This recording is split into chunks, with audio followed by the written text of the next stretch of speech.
Yeah, started. Okay. Hello. I'm going to be doing some massage today. I'm Karen Foote, Rebalance Reiki Massage in Westwood, and I've been doing massage for 25 years, and I wanted to share some tips with the help of my kind and generous family, and hopefully my dog will cooperate and the mailman won't arrive. But we're good for backup help if we need it. My older son is in the dining room. So, no, don't show him. He doesn't want to be seen. Sorry. Anyway, I'm going to be doing neck and shoulder on my husband, and then the camera guys will switch, and I will do hands and feet on my son Andrew. So Andrew, you can follow me as I work on that. So you got the big long ponytail here. But so when we work on the neck and shoulders, it's very simple. Just grab and pull. So if you look down, like show the camera from over here, like above my hands, I'm pushing down into this area inside the top of the scapula, and I'm digging my 4 fingers into there, and the thumb, can knead as I go. But you really kind of want to anchor in there. So if you were to see it, which I drew pictures so you guys can look at my diagrams that I posted a couple hours ago, it almost is like a dish. So the top of the bone is like here and like here, like a little V. So in this in-between part is fleshy, so you really want to get in there, and you'll feel the edge of the bone. And if I have any comments come up or anything, let me know. Or if there's people watching that you recognize their name, let me know. So I'm just pinching and pulling. And then, oh, you know what? I think we should sit sideways on the chair, hon. This way you can access the back better. So also here is, like, in my pictures, I drew the scapula, and they look like that. And then the middle here is the spine, of course. So if you picture a Christmas tree, the way you would draw it as a little kid, it goes down like that. Those are the rhomboids. So you kind of want to go towards the edge of the scapula, between the spine and the scapula, and just go in between in a downward angle. The cat's messing with stuff on my desk, of course. And everything you do, you could do in like a mirror image. So I'll go around and do this side. You always want it to be even and balanced on both sides. How's the camera job going, Andrew?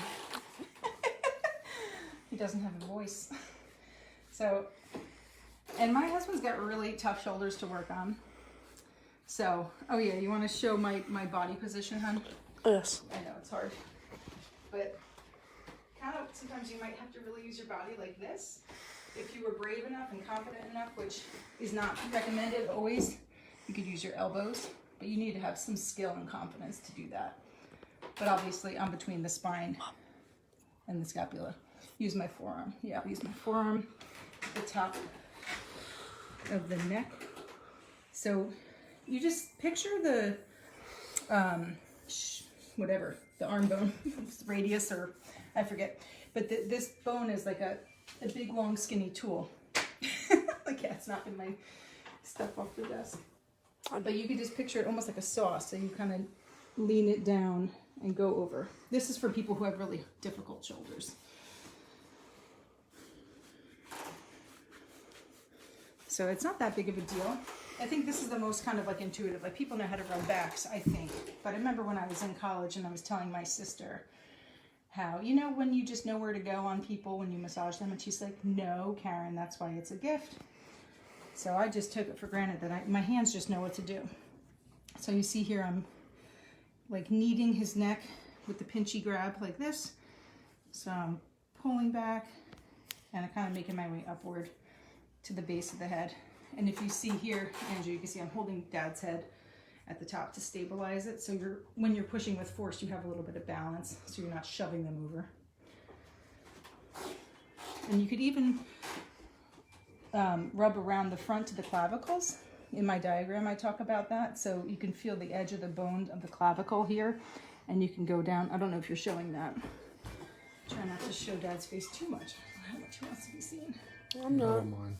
I'm keeping it shoulder down. So, see, the bone is here, and my fingers are on either side of the bone. So in the picture, I drew like little squiggly things. So you can do like little circles, or just even rubbing back and forth around the bone. It feels really good, especially because we're so hunched forward all the time. And then you could reach down and do it. I wrote in the notes a big fat arm squeeze or big fat whole hand squeeze or something. But just go down the arms like that. So circles are always good. Anytime you use circles, and then you can even follow along the ribs. So the ribs go down and around. So you can go, you're kind of like in the divots between the ribs. And then down the spine. The spine is here. The spinalis muscles, I think, along the side, they run parallel. So you just take like your pointer and your middle finger and do tight little circles down each side of the spine. And then you could follow along the scapula and even work in the fleshy part. I don't remember the name of the bone, or the muscle here, but it's the fleshy part of the scapula. So I think that's it for the neck and the back. How you doing, hon? Feeling good. All right. So you get out all your frustrations. They have, there's a move called tapotement, which is basically playing the drum. Goddamn cat. He's knocking a pencil over. Don't worry. But the tapotement, success, he got the pencil down. You could go like that. You could do like A-OK. That way it's not as of a big pounding. Or you can do fingers. And if you were working on skin, you can do la-las, which is an homage to my mom, Nana. And my mom would do, you know, on our backs, after scratching our backs, she would do little gentle feather touches. And she called it la-las. So you have to say la-la, la-la, and it gives goosebumps and it's nice. So I always say my mom gave the sensitive, loving touch, and my dad gave me the healing touch of like the massage hands. So, okay, we're gonna swap out. So Daddy's gonna be the cameraman now, and Andrew's gonna be hand massage and foot massage. Now, if you don't care about your pillow, which we kind of don't, but we'll pretend like we do, you can protect your surface with a towel. I have Andrew sitting in a chair across from me. It's easy to have them across from you, so you're like eye to eye with them. And as a warm-up, I always like to give little squeezes. So you don't need lotion, but lotion sure is nice if you have it. So back when I first learned massage, Bath and Body Works, is that the name of the place in the mall? Mm-hmm. They had massage creams for sale. So I always kept, after using regular lotion for a while, I learned that massage cream was way superior. Oh my God, more pencils getting knocked off the desk. So this is a massage brand cream that I only use for hands and feet. So if you have cream, you want to get it started. And then of course, this part is just lovely and heavenly. You could go all the way up the arm and get the arm greasy, but he doesn't want his arm greasy. Sorry, Andrew. So you see I'm just kneading hand over hand. Maybe show from up here if you can. So it's just, you know, I guess if you were, I never milked a cow, but it's kind of like that milking. And then you go down each finger. Meow, meow. Make sound effects if you want. So you're getting the lotion. In massage school, they talked about how the spreading of lotion is just as important as the massage, like the technical moves. So you don't want to like rush through and just slap it on. Make it an experience, which is hard for me when I put sun lotion on everybody, because I end up wanting to massage them. So each finger, you go down, you pull down each of the fingers, and then you end with a squeeze. And you could do a little, like a slip and slide, like a little twist, And I would do both hands normally, but today for the sake of simplicity, I'm just gonna do his one hand. We did a little demo last night, a little practice run last night. So we're doing the opposite hands and feet for him. And then between each of the fingers, if you were to see the skeleton, you know how the bones work. So I'm going in between each of the, what are they, phalanges? Metatarsal, I don't know.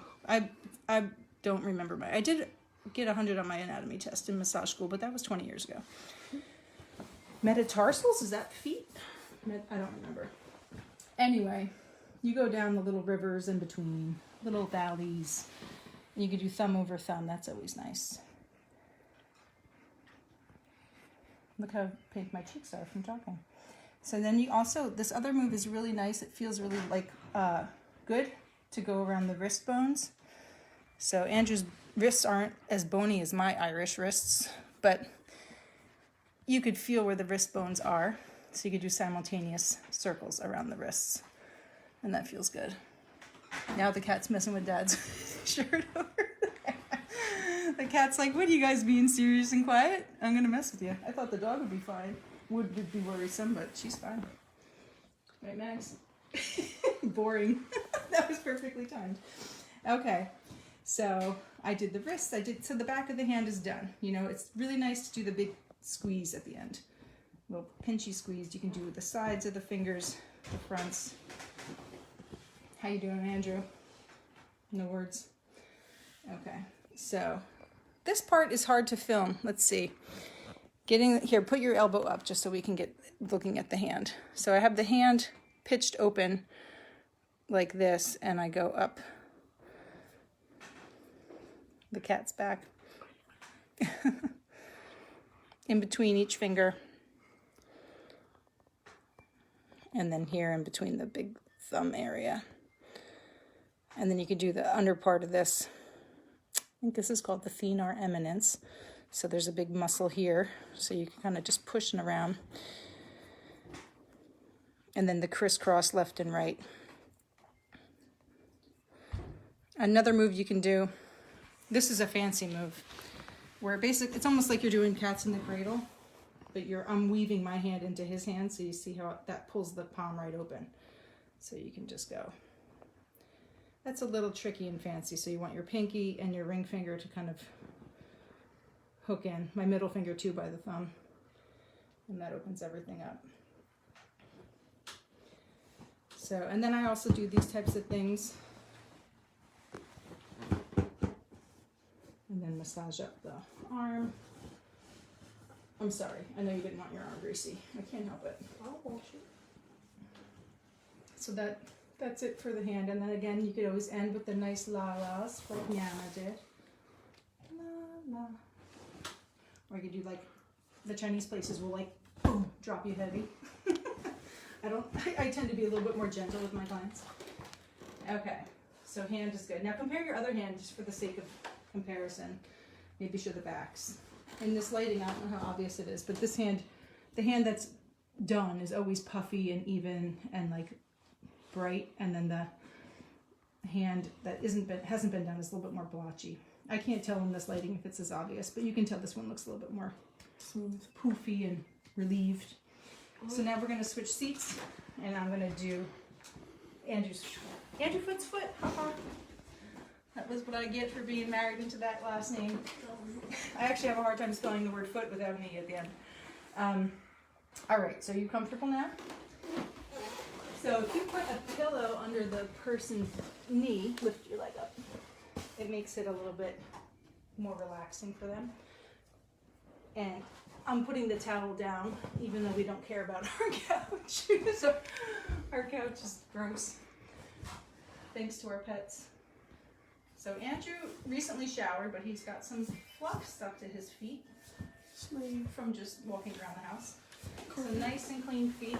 I guess if you really want to be nice, you can work out, like put out a foot bath for your person before you massage their foot and make it all nice and clean.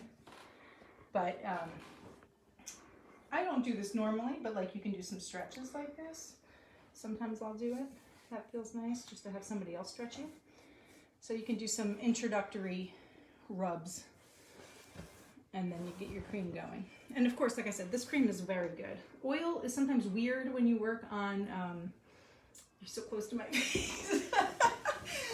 But oil is sometimes weird to work with when you're, you know, massaging the hands and feet. I don't prefer it, but usually, like, I'm allergic to this if I use it all the time, but once in a while it's okay.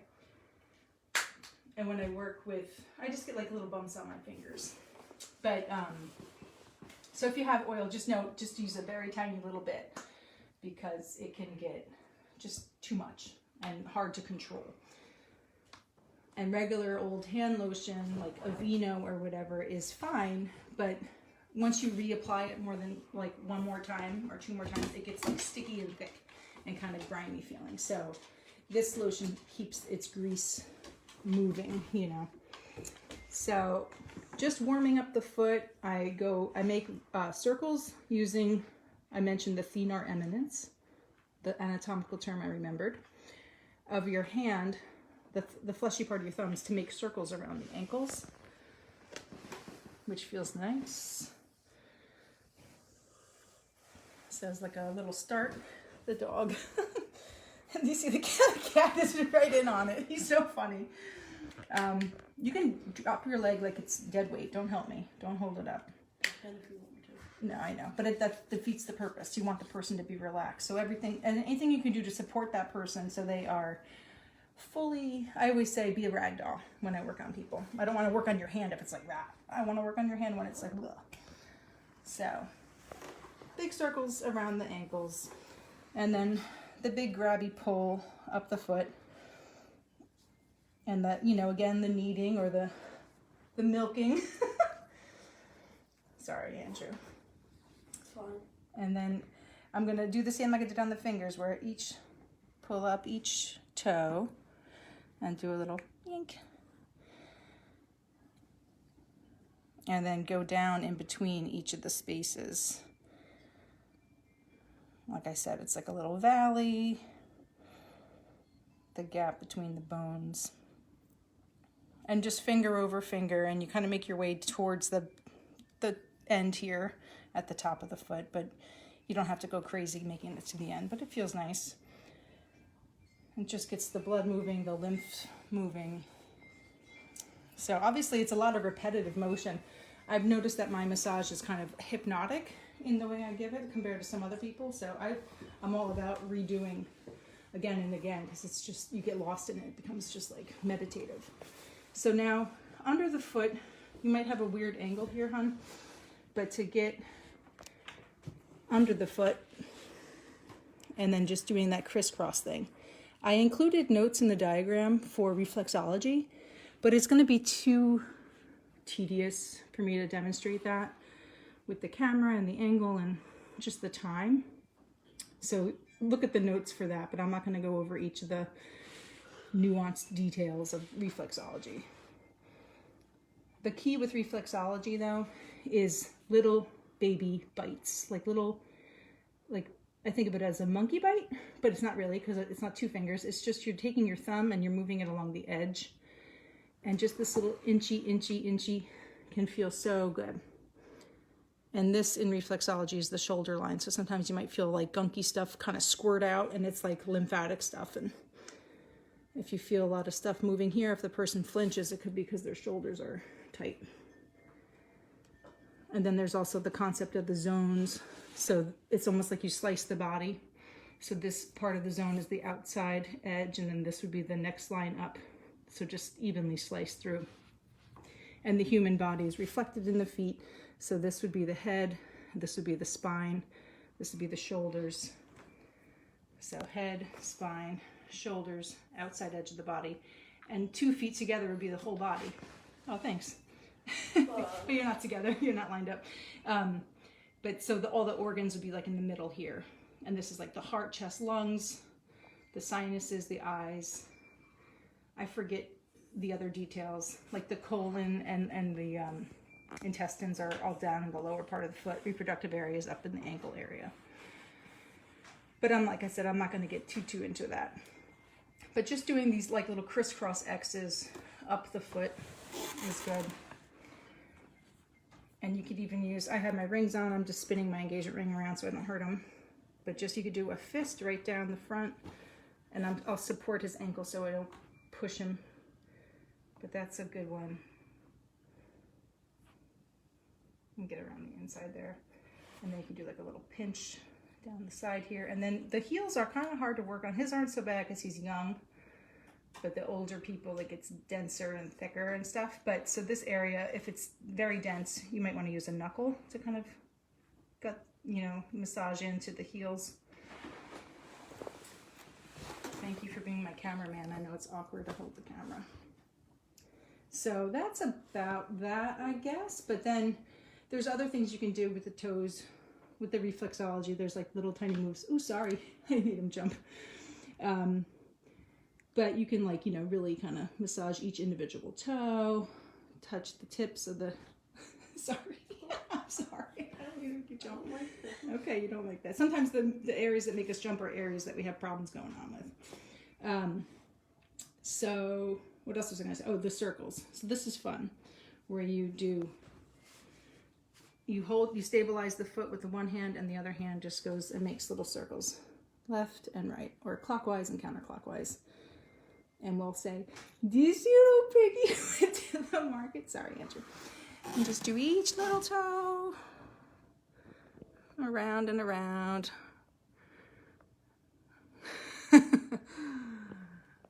And then it's also nice to stretch the toes too, to kind of just push a toe back like that. It feels good, in my opinion. And then curling them forward again too. Oh, there's that fancy move I was going to do too, where we take the edges of the hands on the bottoms of the ankles, and you just do a quick, relax your foot, be totally dead. You just do a wiggle, wiggle, wiggle. And then, so I'm just going like that. And then I do it again at the top of the foot, and I let this inside, oh, I think it's the inside hand. It's either hand, I guess. And you go back and forth, but you let your hands kind of flap. So that's what I'm doing when I do that. So wiggle, wiggle here, wiggle, wiggle there. You could even do like a little smack, smack, smack. Stuff like that. And then that's that. You can speak, Evan. 22 minutes. Okay, well, I'm almost done, so there you go. Time flies when you're having fun. That's why a whole massage being an hour really is too short. I think the best time for a massage is like 80 minutes or 90. I find that when I did 90, it would be stretching, so 80 to me feels like the perfect amount. But you can go up and massage the back of the calves a little bit there too, but that's quit being intense. Yell at you to stop being tense. Okay, so I guess that's it for the massage stuff. I could take the camera back if you want. Oh, Maggie got up. So here, we'll switch it around. Ah, sorry, Andrew. So yeah, I don't usually hold the camera. It's kind of weird for me. Ah, sorry. It's on me, not you. But yeah, no, that's fine. That's it. Hopefully that was cool for you and you learned some things. So let me know if I can help you at all. And that's it. Enjoy. Happy Mother's Day. Take care of yourself and other people, and make sure you practice this, because practice makes perfect. Thanks.